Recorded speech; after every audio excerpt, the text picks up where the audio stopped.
This is our first lecture on electrical measurement for electrical engineering, third semester and electronics engineering. तो सबसे पहले हम unit first की बात करते हैं और यूनिट फर्स्ट है fundamental of measurement. Fundamental of measurement unit से हम लोग को पढ़ना है और इस फंडामेंटल ऑफ मेजरमेंट यूनिट में बहुत कुछ नहीं है। जो इंपॉर्टेंट चीज इस यूनिट से है वो मैं बताऊंगा। तो सबसे पहले हम जानते हैं कि मेजरमेंट होता क्या है। देखो मेजरमेंट का मतलब होता है, देखो मैंने लिखा है, it is the process by which one can convert the physical parameter to meaningful number. कहने का मतलब है बाबू, ये किसी भी फिजिकल पैरामीटर को मीनिंगफुल नंबर में कन्वर्ट करने की प्रोसेस को हम मेजरमेंट कहते हैं। और जिस इंस्ट्रूमेंट से प्रोसेस करते हैं उस इंस्ट्रूमेंट को मेजरिंग इंस्ट्रूमेंट बोलते हैं। तो मैंने लिखा है the device used for comparing the unknown quantity with standard quantity is called measuring instrument. देखो मीनिंग क्या है। सबसे पहला मीनिंग ये है कि अगर मैं किस मार्केट जाता हूँ और मैं बोलूंगा हमको 1 किलो चीनी दो, तो दुकानदार क्या करता है, 1 किलो का थैला लाता है, चीनी भरता है और उसको कंपेयर करता है। देखा ना, एक तराजू को लगता है या तराजू उठाता है, उसको कंपेयर करता है किलो का बाट रखकर। तो 1 किलो का बाट आपका स्टैंडर्ड यूनिट हो गया और उस तराजू में जो प्लास्टिक में भर के वो तौला गया तो फिजिकल क्वांटिटी हो गई, जो चीनी आपका पॉकेट में भरा गया। अब उस फिजिकल क्वांटिटी को उस तराजू पर रखा और 1 किलो का बाट रखकर क्या किया, कंपेयर करके आपको दे दिया। तराजू हो जाएगा मेजरिंग इंस्ट्रूमेंट, वो किलो जो है 1 किलो का बाट हो गया स्टैंडर्ड यूनिट, और जो फिजिकल पैरामीटर था जो आपका चीनी था वो आपका किसमें कन्वर्ट हो गया, 1 किलो में। अब उसका मीनिंगफुल नंबर हुआ कि कितना चीनी है, 1 किलो चीनी है। तो इसी तरह इस मेजरमेंट का मतलब है कि it is the process by which one can convert the physical parameter to meaningful number. Second point लिखा हूं, the measuring process is one in which the property of an object और system under consideration is compare to standard unit. अभी मैंने बोला कि 1 kilo से compare करना, जो भी मेजरिंग हम लोग ऑब्जेक्ट होगा उसे हम क्या करते हैं, उसको हम किसी भी स्टैंडर्ड यूनिट से कंपेयर करते हैं। और जो कंपेयर करने के लिए जो तराजू आप यूज किए हो, तो देखो उस डिवाइस को हम बोलते हैं मेजरिंग इंस्ट्रूमेंट। यहाँ पे एक डिवाइस का मतलब है कि the device use for comparing, जिस डिवाइस को यूज करते हैं उसको कंपेयर करने के लिए उसे हम क्या बोलते हैं, मेजरिंग इंस्ट्रूमेंट। नेक्स्ट आपका टॉपिक है significance of measurement. Significance of measurement क्या होता है बाबू? Significance of measurement means to monitor a process और operation and using an instrument to express the parameter, quantity और a variable in terms of meaningful number. तो this is the significance of measurement. measurement का मतलब है किसी भी unknown quantity या किसी भी physical quantity को हम क्या करेंगे, उसको एक पैरामीटर में कन्वर्ट कर लेंगे, एक मीनिंगफुल नंबर में कन्वर्ट कर लेंगे, जो हम लोग के लिए क्या होगा, यूजेबल होगा। तो इसको हम बोलते हैं significance of measurement. Next topic है डिजायरेबल क्वालिटी ऑफ इंस्ट्रूमेंट। इसको ये क्वेश्चन में पूछता है बाबू, बीबीआई है, अब ये थ्योरेटिकल क्वेश्चन में कोई भी पूछ देता है। या इसको बोलता है characteristic of the instrument. Characteristic of instrument, किसी इंस्ट्रूमेंट में क्या क्या कैरेक्टरिस्टिक होने से डिजायरेबल कैरेक्टरिस्टिक। देखो कोई भी चीज हम खरीदते हैं तो कुछ डिजायर होता है, जैसे हम मोबाइल खरीदते हैं तो कुछ डिजायर लेते हैं, बैटरी कितनी है, फीचर्स क्या क्या है, सारा चीज देखते हैं। इसी तरह कोई इंस्ट्रूमेंट है उसमें क्या क्या डिजायरेबल क्वालिटी होना चाहिए। देखो सबसे पहले क्या होना चाहिए, एक्यूरेसी। सेकंड है बाबू प्रेसिजन। नेक्स्ट है आपका सेंसिटिविटी। नेक्स्ट है रिजोल्यूशन। नेक्स्ट है threshold. Next stability. Next tolerance. Next range और स्पैन। और नेक्स्ट लास्ट है वो फिडेलिटी। तो सबसे पहले एक्यूरेसी। देखो कोई भी इंस्ट्रूमेंट आप खरीदोगे तो उसका एक्यूरेसी सबसे ज्यादा मैटर करता है। तो एक्यूरेसी क्या होता है कि जो भी मेजर वैल्यू हम मेजर करेंगे वो स्टैंडर्ड वैल्यू का और क्लोज होता है तो उस चीज को हम बोलते हैं एक्यूरेट। तो एक्यूरेसी बोला है it is the degree of closeness. देखो it is the degree of closeness of measured value to the true value और standard value is called accuracy. This is called accuracy. Next है आपके पास precision. देखो precision होता क्या है, precision होता है कि अगर ग्रुप ऑफ मेजरमेंट किसी इंस्ट्रूमेंट से बार बार सेम कंडीशन में करते हैं और इंस्ट्रूमेंट का परफॉर्मेंस चेंज नहीं हो रहा है, थोड़ा थोड़ा वेरिएशन हो रहा है, बट उसकी परफॉर्मेंस, उसका एरर जो है टॉलरेबल है, उस चीजों का प्रेसिजन बोलते हैं। देखो प्रेसिजन क्या है, it is the measure of the consistency और रिपीटेबिलिटी ऑफ मेजरमेंट। नेक्स्ट बोला या precision is a measurement of the degree of agreement. देखो degree of agreement of measurement within a group measurement. कहने का मतलब है कि अगर आप उसको ग्रुप मेजरमेंट में बार बार अगर मेजर कर रहे हो उस स्टूडेंट से उसी चीज को या उसी सेम थिंग्स को बार बार मेजर कर रहे हो, उसका मेजर वैल्यू में कोई चेंजिंग नहीं आ रहा है, तो उसी स्टूडेंट को हम क्या बोलते हैं? प्रेसिजन बोलते हैं। उसका प्रेसिजन या कंसिस्टेंसी ऑफ द परफॉर्मेंस बोलते हैं। जैसे विराट कोहली है, विराट कोहली जब भी उतरता है तो हम लोग एक्सपेक्ट करते हैं 50 तो मारेगा ही मारेगा, यानी परफॉर्मेंस क्या है? कंसिस्टेंसी है। तो उसकी बैटिंग का प्रेसिजन क्या है और के कंपेयर में हाई है, तो उसी चीजों को बोलते हैं प्रेसिजन। प्रेसाइजली जो ग्रुप ऑफ मेजरमेंट करे और ग्रुप ऑफ मेजरमेंट करने के बाद उसका अगर उसमें देखो एग्रीमेंट बोलते डिग्री ऑफ एग्रीमेंट, यानी ये एकदम पक्का है कि भाई साहब कितना ग्रुप में मेजर करिए उसका वो क्या होगा, उसका मेजरमेंट चेंज नहीं होने वाला है, उसका मेजरमेंट जो भी होगा वो टॉलरेबल लिमिट या उसके रेंज में उसके एरर आएंगे, तो ऐसी चीजों को हम बोलते हैं प्रेसिजन। नेक्स्ट बाबू आपका सेंसिटिविटी। सेंसिटिविटी बहुत इंपॉर्टेंट पैरामीटर है किसी इंस्ट्रूमेंट। देखो the smallest change in the measure variable to which the instrument response is known as sensitivity. और इसका दूसरा डिफिनेशन भी होता है, it is also defined as the ratio of the change in output upon change in the input.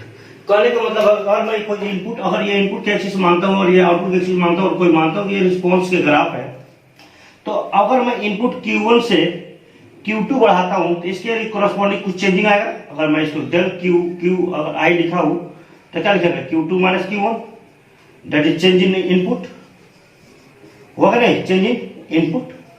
अब इस input का change कितना हुआ है? बराबर, change in output, change in input. Input में कितना चेंज किया, आउटपुट चेंज हुआ है। देखो तो ये अपना आउटपुट भी यहाँ चेंज हुआ है, तो डेट चेंज कितना आउटपुट हुआ है?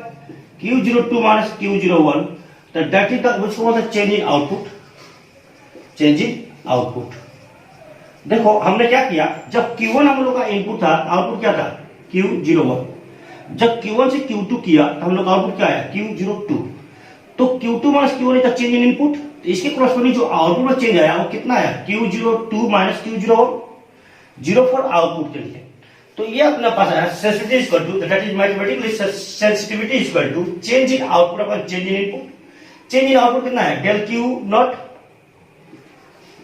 Q नॉट, और चेंज इन इनपुट कितना है बाबू? Del QI। तो this is the sensitivity. Next topic अपना होता है रेजोल्यूशन। देखो रेजोल्यूशन और सेंसिटिविटी में दोनों फर्क है। रेजोल्यूशन क्या बोलता है? It is the smallest increment of quantity, this is the being BEING,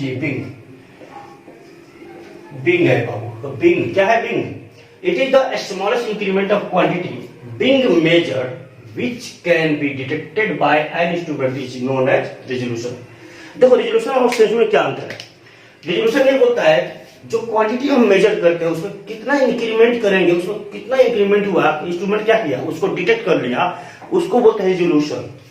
और सेंसिटिविटी ये बोलता है कि जो मेजर हम करते हैं उसमें कितना चेंज किए आउटपुट पर चेंज इफेक्ट आया, उसको हम बोलते हैं। तो अपने पास से दो न्यूमेरिकल है रेजोल्यूशन पे। तो पहला क्वेश्चन है कि ये moving coil voltmeter has a uniform scale with 100 division. कितना डिवीजन दिया है बाबू? 100 डिवीजन। तो मैं पहला सॉल्यूशन करता हूं। नंबर ऑफ डिवीजन कितना है बाबू?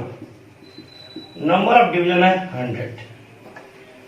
The full scale reading, full scale reading कितना दिया है बाबू? फुल स्केल रीडिंग कितना बाबू? 200 वोल्ट। रेजोल्यूशन क्या दिया है? 1/10। स्केल का डिवीजन कितना दिया बाबू? 1/10 स्केल डिवीजन। ये रेजोल्यूशन में है। तो बोला है estimate 1/10 division can be estimated with 4 degree certainty, determine the resolution of the instrument. देखो सबसे पहले कि कितने नंबर ऑफ डिवीजन है? 100। तो वन डिवीजन का रीडिंग कितना आएगा? वन डिवीजन का रीडिंग कितना आएगा? वन डिवीजन रीडिंग कितना आएगा बाबू? तो नंबर टोटल रीडिंग कितना? 200 वोल्ट। और कितना डिवीजन है?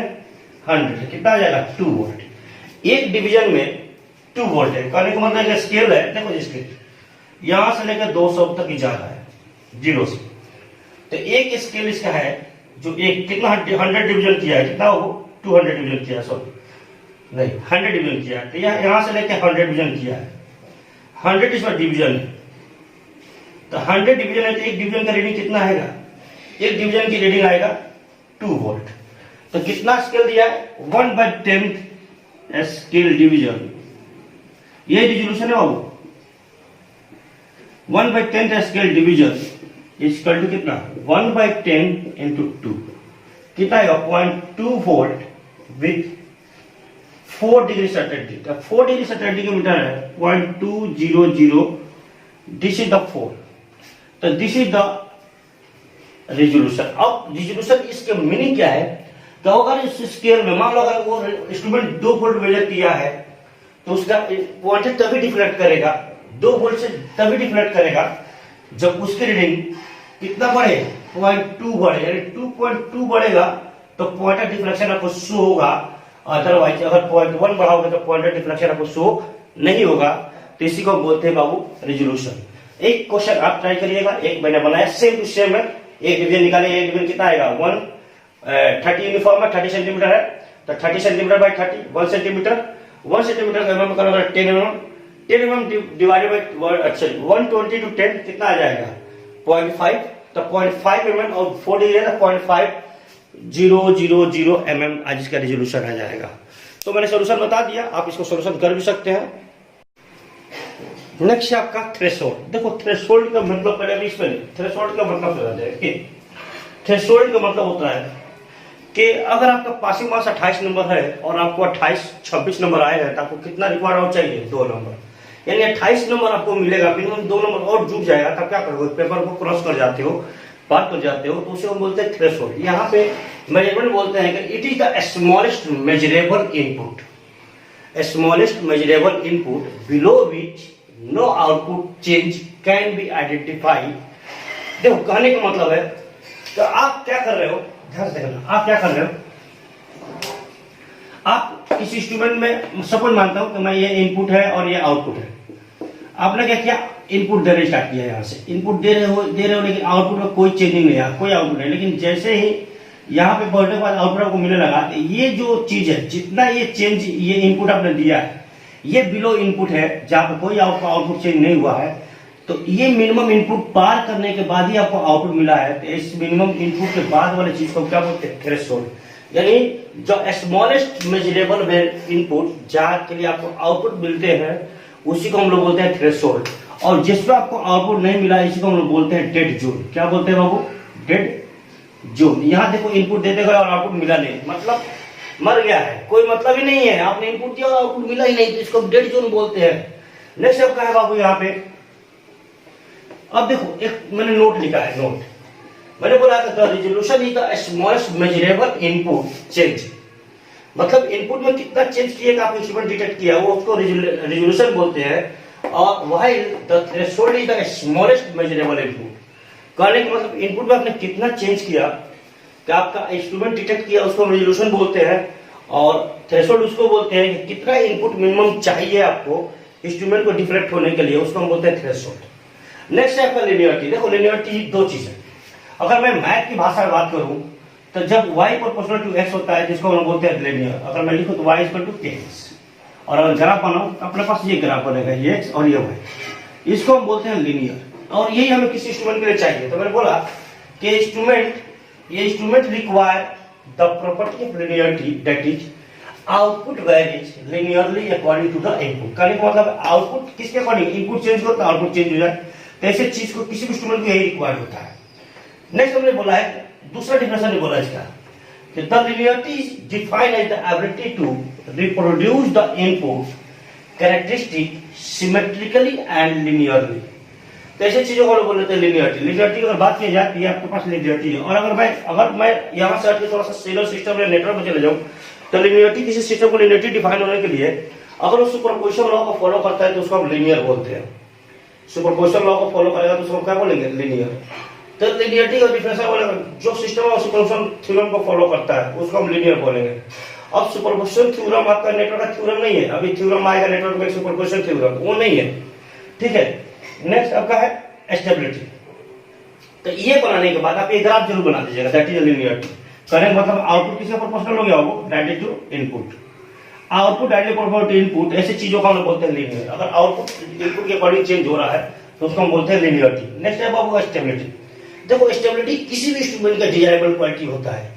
स्टेबिलिटी मोस्ट इंपोर्टेंट प्रॉब्लम, क्योंकि स्टेबिलिटी का मतलब है कि अगर इंस्ट्रूमेंट का परफॉर्मेंस ना पा जाए, उसकी ऑपरेटिंग किसी भी चीज की ऑपरेटिंग लाइफ डिसाइड की जाती है, अगर वो ऑपरेटिंग लाइफ उसका परफॉर्मेंस चेंज नहीं हो रहा है तो उसे चीजों को क्या बोलते हैं, स्टेबिलिटी बोलते हैं। कहने का मतलब अगर मोबाइल आप खरीदते हो और 6 महीने मोबाइल का बैटरी अगर आपको बैकअप नहीं देता है तो मोबाइल क्या कहोगे, खराब है। जैसे मोबाइल को स्टेबिलिटी है, ये स्टेबल बाजार में नहीं माना जाएगा क्योंकि जब नहीं देगा। तो इसी तरह सेम टू सेम इंस्ट्रूमेंट में स्टेबिलिटी का मतलब है कि the ability of instrument to maintain its performance throughout its specified life and storage life is defined as stability. Is defined as stability.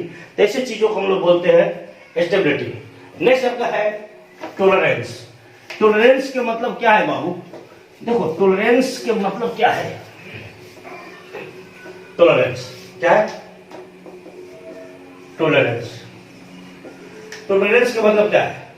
देखो टॉलरेंस का मतलब क्या है कि आपका कोई मित्र है पीछे बैठा है और बार बार आपको ठोक रहा है और आप बड़ा मन से पढ़ रहे थे, आप क्या करते हो, बर्दाश्त करते हो, फिर आपका जब बर्दाश्त से बाहर होते हो तो उसको घींच देते हो।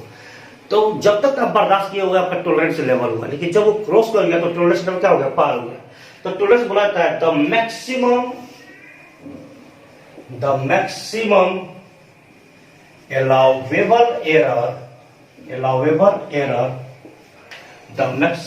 allowable error in the measurement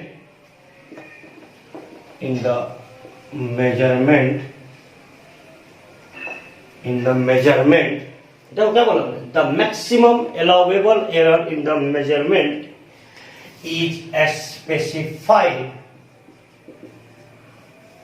specified in terms of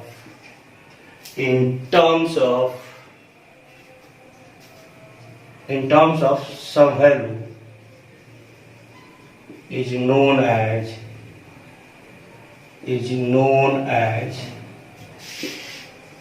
tolerance.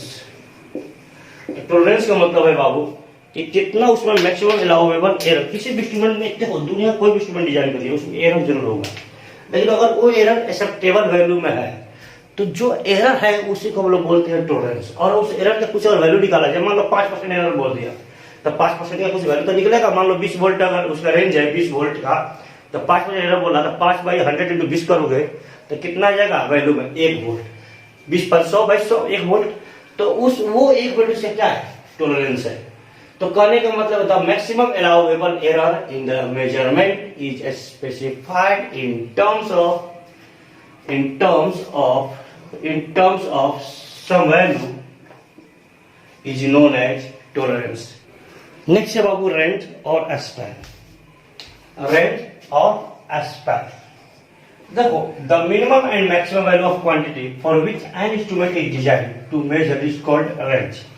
क्या मतलब है रेंज का बाबू? रेंज का मतलब है देखो कोई भी इंस्ट्रूमेंट मान लो स्केल डिजाइन हुआ है 0 से लेकर 100, तो इसको हम बोलते हैं मिनिमम वैल्यू और इसको बोलते हैं मैक्सिमम वैल्यू। क्या बोलते हैं वो? Maximum value. तो इसका रेंज की अगर बात की जाए तो कितना रेंज है इसका, 100 है कि नहीं है? यही इसका रेंज है। रेंज इक्वल टू कितना हो जाएगा? रेंज इक्वल होगा maximum value minus minimum value. तो इसका रेंज कितना आ जाएगा? 100 माइनस 0 दैट इज 100। अगर ये वोल्ट है तो 100 वोल्ट रेंज हो जाएगा, और अगर एम्पियर है 100 एम्पियर हो जाएगा। तो दिस इज रेंज। नेक्स्ट आपका फिडेलिटी। देखो फिडेलिटी कुछ होता नहीं है। फिडेलिटी है कि it is the ability of instrument to produce a wave shape identical to wave shape of output with respect to time. So these all are the desirable quality of the